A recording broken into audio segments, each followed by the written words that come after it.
Well, today we've been promoting this idea of Kickoff Sunday. A lot of information has been sent to you. We've shared in church.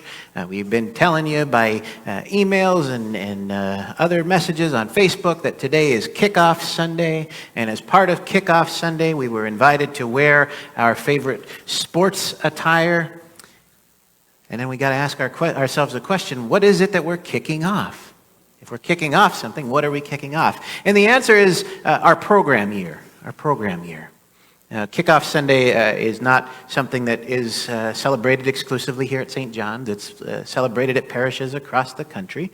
And it's a kickoff of what we call the program year. We call it the program year because a lot of things start taking place that maybe hadn't been so prevalent in the summer months. Things like Sunday school. Sunday school started today for our children. And Sunday school starts next week for the adults. Everyone, of course, is invited to participate in Sunday school, 9 o'clock for adults, between the services next week. We've also got, during the program year, a number of the larger celebrations of the church calendar. Things like Advent and Christmas and Lent and Easter all take place during the program year. We have our bishop's visit, which is coming up in December. That happens during the program year. There are lots of things that happen during the program year that maybe we haven't been doing so much of during the summer months. And then we have to ask ourselves the question, why do we call it Kickoff Sunday? Why are we using a sports term? And we ask the question, is it because Father Tim likes sports?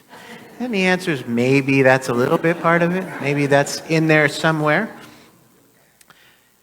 But then we ask ourselves the question, I'm not the only one who likes sports. Why do we like sports?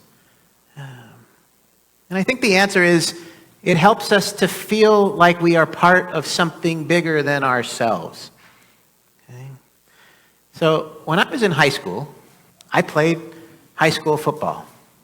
And at the end of every practice, the players would gather around and the coach would share some words of wisdom with us and tell us what we were going to do for the next day, or if it was game day, how we were going to prepare for the game. And at the end of the practice, we would all gather around in a huddle, and we'd all put our hands up in the air, and we would say, 1, 2, 3, Eagle Pride. Eagle Pride. We were the Eagles, the Southwest High School Eagles, and we would always end our football practices saying how proud we were to be Eagles. Okay? Now, this pride, by the way, was kind of a two-way street. Right? As the football team, we played on behalf of our fellow students who went to the same school but weren't playing on the team. Right? We played for them. We represented Southwest High School. And in response, they cheered for us to do a good job on the field. So it was a two-way street. We played for them, they cheered for us. Okay? We had a high school with about 2,000 students. We had a lot of students. There were families there. There were some alumni, although, to be fair, I was part of the first class to go all the way through from freshman through senior year at that high school, so we didn't have a whole lot of alumni at the time. But now that school has a lot of alumni. And those people go every year to football games. You probably hear about the homecoming football games when alumni come back and cheer for their school. Okay? And a few years back, my high school played for the California State Championship. Actually lost in a last-minute interception. There was an interception as they were driving down the field trying to score the winning touchdown, and there was an interception that ended the game. But just being there, you know how many high schools there are in California? There's a lot of high schools. So just being there was a point of pride for the football players, for the students, and of course even the alumni, as I was part of that group, the alumni. And we were proud of our high school and the football team that they had fielded. Okay? Now the same is true for college sports, right? A lot of alumni of different universities celebrate and get very invested in their school's sports teams, football, basketball, right? And sometimes the teams that we cheer for don't win. That happened to me in my school yesterday. The school that I attended didn't win. But if you paid attention to the post-game interview with the head coach of Northern Illinois University, his name is Thomas Hammock, he had an expression of such pride on his face. When he was being interviewed, he was weeping in tears because he and his team went into this place and did something that nobody thought they were going to do, and they did it, and they defied all the odds, and they won this game. And he was in tears, weeping, as an expression of pride for his players. Okay. Now, as sad as I was that Notre Dame didn't win this game, it was actually kind of a beautiful thing to see such pride on the face of the opposing coach. Okay. And our teams represent us, and we cheer for them. Whatever our teams are, they represent us, and we cheer for them. It's that two-way street we were talking about. And sometimes, like my team did yesterday, sometimes we have bad days. Okay? Sometimes our teams have bad days. And sometimes we have bad days in our lives. And Jesus, by the way, was not immune to having a bad day. Okay? If we pay attention to today's gospel, I think Jesus was having a pretty bad day, because he called a little girl a dog. If we read that gospel passage, he called that girl a dog. And her mom corrected him and said, even the dogs deserve to get some of the food, right? And so what happened when Jesus recognized that he was having a bad day? He stopped himself, and he fixed what was going wrong, and he went on a straight path, and he ended up healing people in today's gospel. So even Jesus had some bad days. Okay. Sometimes we have those days, don't we? Sometimes we have those days where it feels like nothing is going right. None of the things that we're doing is going right, and it's so frustrating. And what are we going to do? Sometimes we have those days too, and sometimes we have those days where we have an otherwise inappropriate response to things. Sometimes that happens. Sometimes that happens. And yet, here we all are. Here we all are in this place, here at St. John's. We're all here together. And we come here together because we want to be renewed. We come here for renewal. We come here for spiritual nourishment. We come here for fellowship together. Okay? And we are, as Christians and as members of St. John's and as Episcopalians, we are part of something bigger than ourselves. We are. We're part of something bigger than ourselves. And I got to tell you something. I am proud to be part of this church. I'm proud to be here at St. John's. And I'm proud of all of our outreach ministries. And I'm proud that we are a place where we get to do things that are kind of fun together, like when we wear our favorite sports team's jerseys. I'm proud that we get to do that.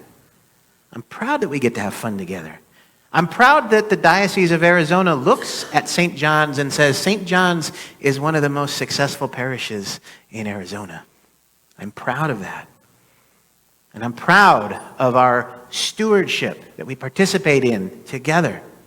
And I'm proud of our We Are St. John's capital campaign efforts that we are working on together as a community. I'm proud of the improved lighting. As you go into the parish hall, you'll see the lighting is improved. It's new lighting. We have new lights.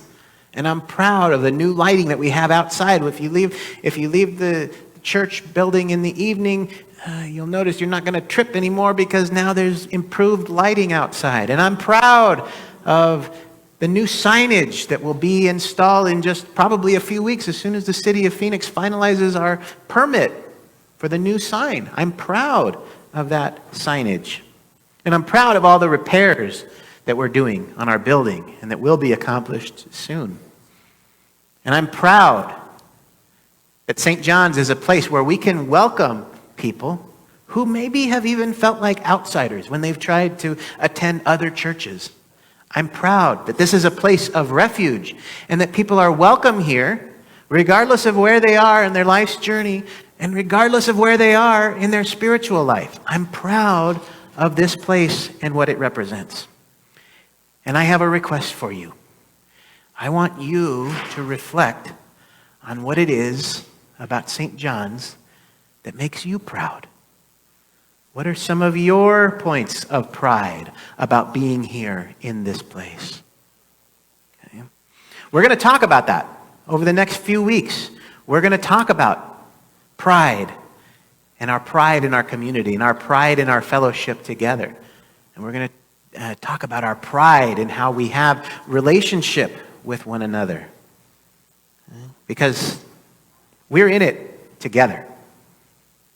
As a community, we're in it together, St. John's. And that's true when we're having good days. And it's true when we're having bad days, like Jesus did in the gospel today. And it's true when we're having neutral days. Right? We're always in it together. As a community, we lift each other up and we refrain from knocking one another down. That's what we do. Okay? And I want us to reflect as a community on what will bring us an even deeper sense of pride together. What will enhance our feelings of pride together? Is that something like welcoming the stranger? Is it something like bringing our friends and family with us when we go to church on Sunday? Is it participating as a liturgical minister in the service? By the way, I want you to look over here at your choir. Okay? This choir is a point of pride. I went to choir practice on Thursday night to hear your choir sing. They were getting ready for today. Today's the first day back in 18 months. Okay?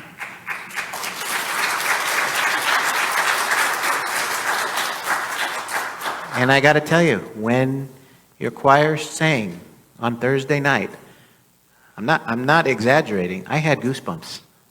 I had goosebumps because your choir sounds so good.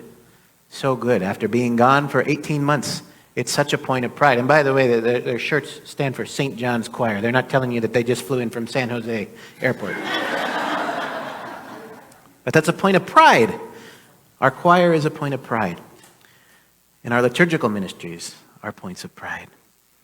Okay?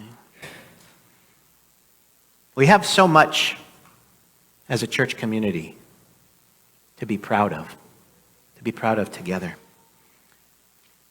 So let's focus on this kickoff Sunday and beyond on continuing to create an atmosphere of pride and positivity. Because St. John's, we're all in this together. We're all in this together. And if we're all in it together, I think St. John's is a pretty darn good place to be. Amen.